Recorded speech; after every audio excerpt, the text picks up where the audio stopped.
اهلا بيكم يا جماعه في حلقه جديده من بودكاست يعمل ايه. دي حلقه سبيشال. انا عارف ان كل مره بقول دي حلقه سبيشال، بس المره دي لسبب مهم. ده اول حلقه اعملها مع ماي فيري فيري جود فريند محمود عشماوي. حبيبي حسن.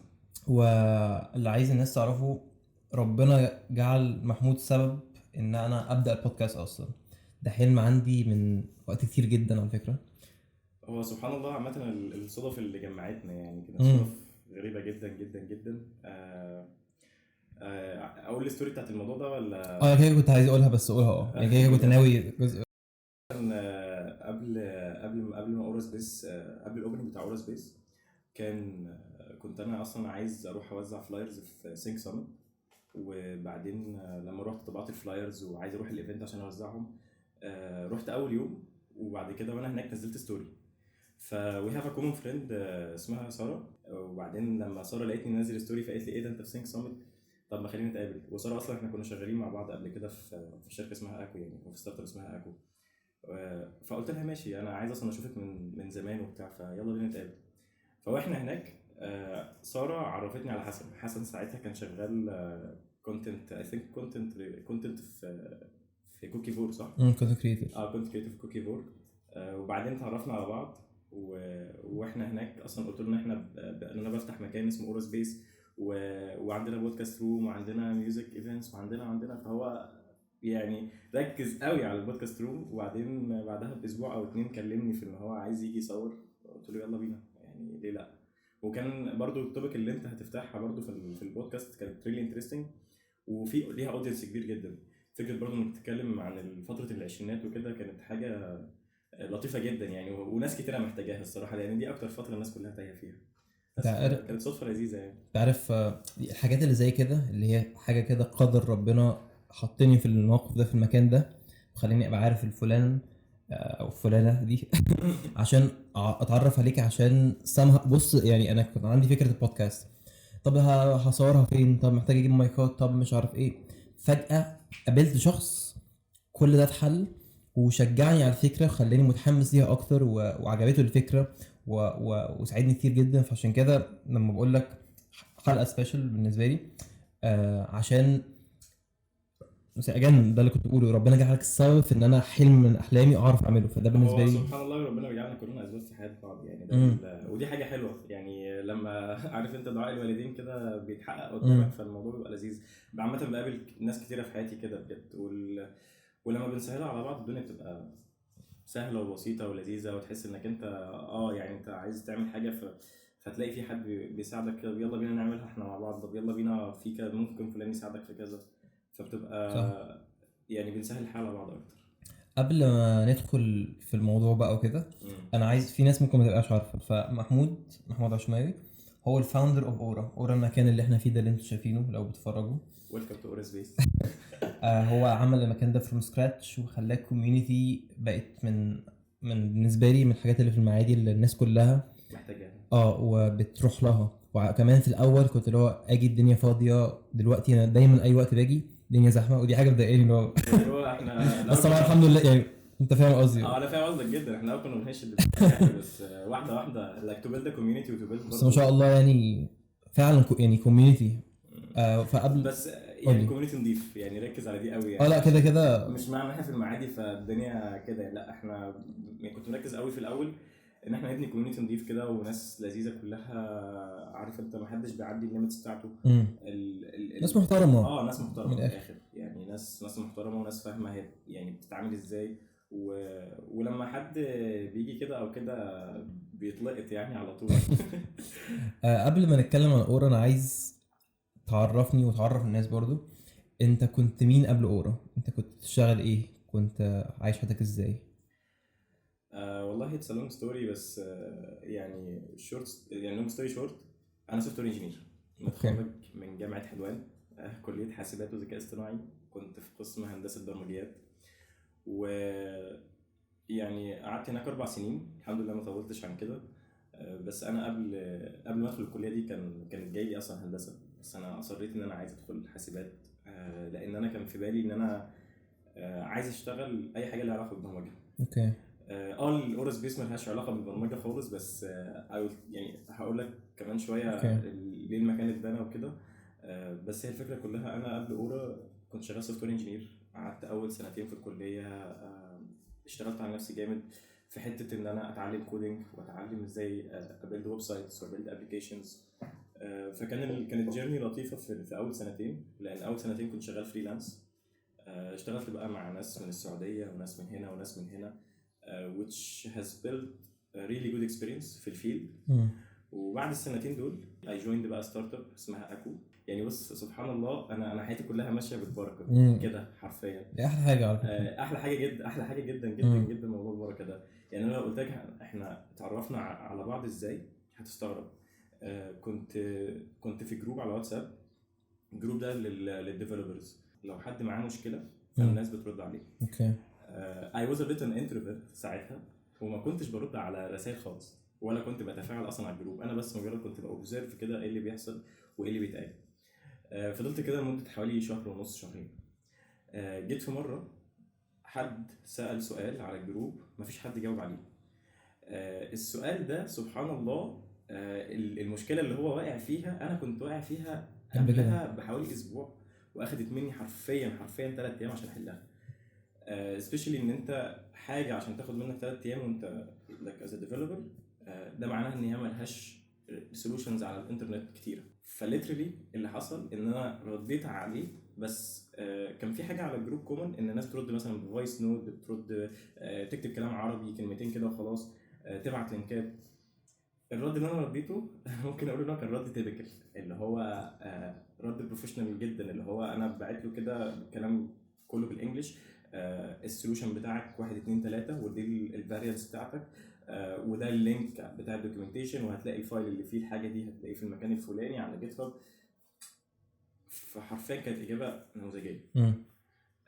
الفكره كلها بقى ان انا بعد ما بعت الرساله، انا عايز اقول لك ان في نفس اليوم انا بعت الرساله الساعه 6 المغرب، في نفس اليوم الساعه 11 بالليل انا لقيت خالد، هو السي او في اكو.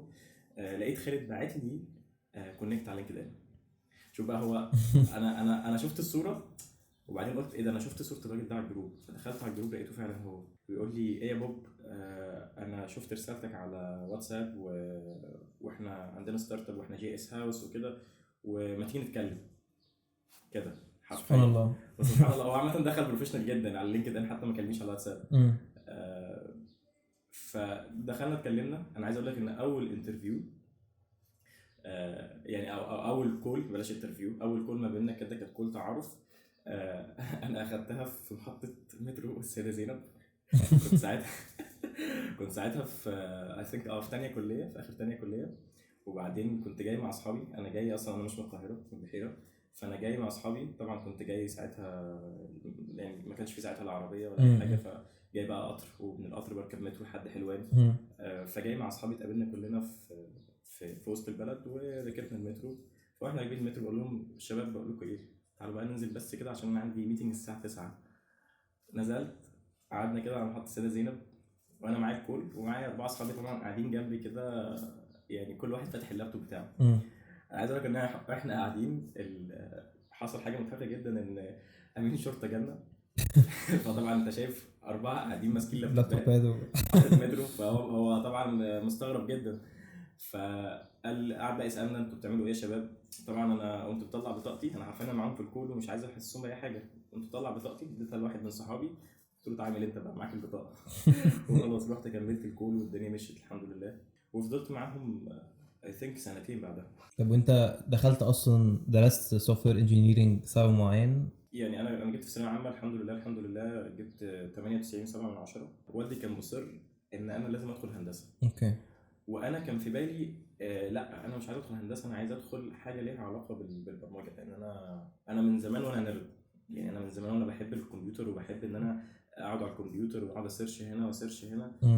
بلس ان انا ال3 سنين بتوع الثانويه كانوا بالنسبه لي مسيره الربح من الانترنت. كان ده دايما ترند زمان كده، اللي هو كيفيه الربح من الانترنت. فانا كنت عايز اجيب فلوس وكان دماغي دايما في ان انا عايز اجيب، عايز ابقى فاينانشلي اندبندنت، بان انا اقدر اجيب فلوس من على الانترنت. فلما لقيت ان البرمجه مدخل حلو ولايف ستايل حلو ولذيذ. فقلت ليه لا، طب ما انا اروح اجرب حاجه زي السوفت وير كده وادوس فيها. it's one of my aspirations in life. I want to be a businessman. I want to be an entrepreneur في الاخر. ففكره ان انت تبقى entrepreneur حلوه، بس من غير حرفه هتبقى حاجه مش لطيفه خالص. لان انا مقتنع دايما ان اي شخص، يعني مثلا التاجر دلوقتي معاه فلوس، بيشتري بضاعه وبيبيع البضاعه دي وبيكسب. صح. دلوقتي افرض التاجر ده حصل لا قدر الله ظروف وخلته ما هوش، لا هو معاه فلوس ولا هو معاه بضاعه وعلى الحديده، هو هيعمل ايه؟ هو مش معاه حرفه، هو ما يعرفش يشتغل شغلانه غير التجاره، فهيضطر ان هو يروح يشتغل عند حد، وهيضطر ان هو يعني يبدا من الصفر تاني. والبدايه التاجر من الصفر اسوأ بدايه. اكيد. لكن انت لو معاك حرفه وتقدر انك زي ما بيقولوا كده على الاقل وقت مقابل فلوس، يعني ساعتها هتبقى حاسس انك ستيبل، وحاسس انك انت يعني مش ات ريسك دايما. فكان عندي دايما فكره ان انا ابقى عايز ابقى انتربرنور وافتح بزنسز. فانا عارف ان الجيرني طويله، وفكره السوفت وير انجينيرنج عامه، فكره انك تبيلد حاجه او تكريت حاجه فروم سكراتش، از انك انت بتبيلد ويب سايت مثلا او تبيلد موبايل ابلكيشن، حاجه لذيذه وهتبقى مساعده كمان في الموضوع. لان انت شايف طبعا الستارت ابس اللي بتطلع كلها دلوقتي دايما ان ديماند، دايما الناس دايما محتاجه. في ديماند للحاجات دي، دايما في ديماند للموبايل ابلكيشنز الجديده. حاجات زي سويفل حل مشكله ترانسبورتيشن كبيره جدا. حاجات زي مثلا ثاندر بتاع Investing، الانفستمنت والحاجات دي كلها. فدي كلها لو بصيت للكور بتاعها هي سوفت وير. ايه الانفليكشن بوينت اللي خلتك تبدا اورا اصلا وتمشي من شغلك؟ فكره ان انا اكريت بزنس وانا اوريدي شغال from 9 to 5 كانت فكره مش مش ألذ هتعرف. حاجه قوي ومش هعرف. وغير كده انا ما كنتش معاهم 9 to 5 بس، انا كنت معاهم حرفيا فول كوميتمنت. يعني انا كنت ببات اصلا في المكان في الشركه في ايام كتيره، ممكن نص الاسبوع كله ببات في الشركه عشان شغالين على حاجه بنشيب فيتشر في مشكله بنحلها. حرفيا كنت مدي للموضوع مديله نفسي يعني بجد. كان متعب شويه بس كان ورث ات في الاكسبيرينس اللي انا اخدتها. بس قررت بقى ان انا لا، انا محتاج انسحب بقى كده، عشان انا محتاج ابدا حاجه في والحاجه دي كانت اورا؟ هتنزهل لو قلت لك لا. يعني لا لسببين. السبب الاول انا برضو في نفس الفتره دي كان والدي الله يرحمه توفى. يرحمه.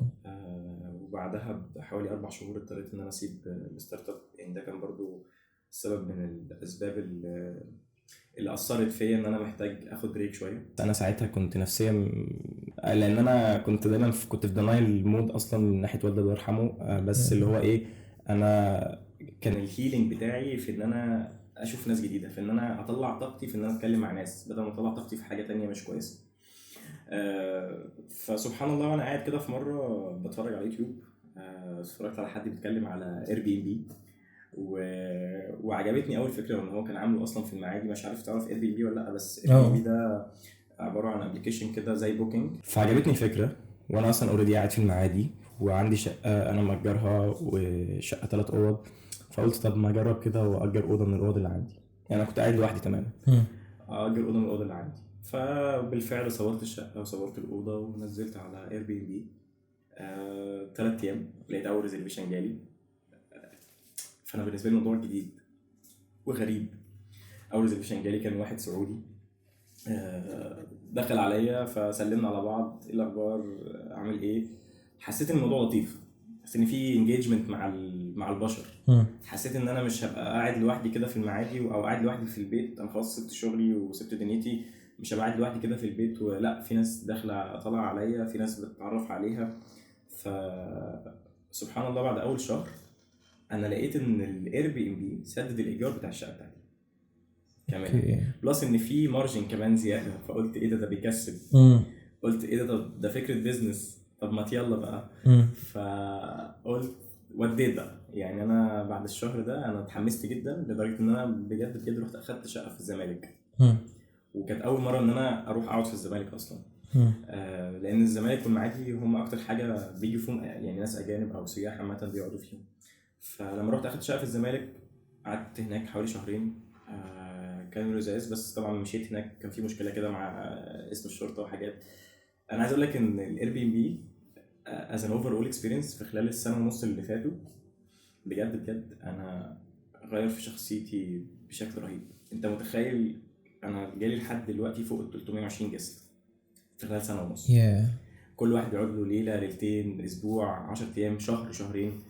وقابلت ناس الناس دي سابت علامه في حياتي. وفي ناس سابت علامات وحشه، في ناس سابت علامات كويسه، بس انا كنت شخصيتي زمان ما كانتش بتعرف تفرق ما بين مين كويس ومين وحش. اه ودي نقطه مهمه قوي، لان مش كل الناس كويسه ومش كل الناس برضه وحشه. ففكره انك انت تقدر زي ما بيسموها كده علم الفراسه، انك مش بقول ان انا عندي العلم ده، بس يعني بحاول لسه اتعلم افهم الناس شويه. بس فكره انك انت يبقى بتفولو احساسك من ناحيه الشخص اللي قدامك. يعني مثلا ما جت فيلينج ساعات يقول لي الشخص ده شكله كويس، الشخص ده شكله محترم، الشخص ده مش هيجي من وراه مشاكل. زمان كان احساسي انا اصلا ما بسمعهوش، انا اصلا مش شايفه. اوكي فانك تفولو احساسك دي حاجه مهمه قوي. لان انا لما ما كنتش بفولو احساسي كنت بتعرف على ناس بكمل معاهم في المسيره او في الريليشن شيب دي، سواء هي ريليشن شيب صداقه، سواء هو جيست عندي او ايا كان، او حتى بارتنر شيب في حاجه.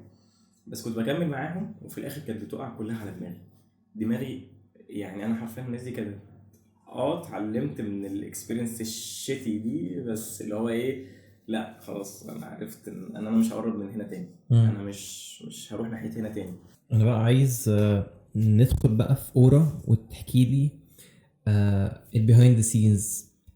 الفكره جات لك منين وايه السبب اللي خلاك تبدا اورا؟ انت خلاص عديت باكسبيرينس مختلفه، يعني مش مختلفه قد ما هي فيها فرايتي قوي. فريلانسنج، اشتغلت ستارت اب، عملت يور اون ثينج اللي هي الاير بي ام بي، يور اون بيزنس نوعا ما يعتبر، ونجحت فيه جامد واتخزقت فيه وخدت اكسبيرينس تحفه. جاء بقى اليوم اللي اوكي انا هفتح اورا. احكي لي بقى. بص فكره انك يبقى عندك يعني فيجن في حياتك، انك عايز تبقى عايش بلايف ستايل معين او عايش بطريقه معينه. دي بتبقى حاجه لطيفه انك حاطط فريم لحياتك. اوكي ايا كان بقى هو هيجي ازاي ما بفكرش في ده. بس فكره ان انا عايز افتح بيزنس طالما هي دايما على بالي، الفرصه لما تعدي قدامي كده هحاول ان انا اجتنزها. امم فانا بحكم ان انا قاعد هنا في الشارع شارع 251 في المعادي، بحكم ان انا قاعد هنا بقالي حوالي مثلا سنه. فجت في بالي فكره ان انا بقى الاير بي ام بي بدات بقى ايه امل منه شويه، وان هو لا شايفه برضه هو بيزنس بس مش ليه يعني ليه سقف معين. نتوركينج بس نتوركينج مع ناس هي بتيجي مصر اسبوع وهتمشي مش هشوفها تاني. الناس دي لسه كونكتد معاهم على الانستجرام، على واتساب، ولما اروح الدول دي هقابلهم وهيبقى ليا ناس هناك وكده. بس ستيل برضو انا طالما بفكر بزنس يبقى انت عايز تبيلد نتورك. اوكي هاو بقى I'm gonna build النتورك دي. الفكره كلها انا ما اعرفش، انا ما ذكرتهاش برضو في البودكاست لحد دلوقتي. بس انا قبل ما ادخل اكو انا فضلت عايش سنه في اسكندريه، رايح جاي ما بين اسكندريه والقاهره عشان كليتي برضو. فضلت عايش سنه في اسكندريه شغال في ورك سبيس هناك اسمها اركايوس. اوكي اركايوس دي كانت واحده صاحبتنا اسمها ندى هي اللي اسستها. وكانت حاجه بديزاين جميل جدا، وكانت حاجه يعني فريده من نوعها في اسكندريه. كانت في جليم جنب مطعم هناك اسمه ديكسترز.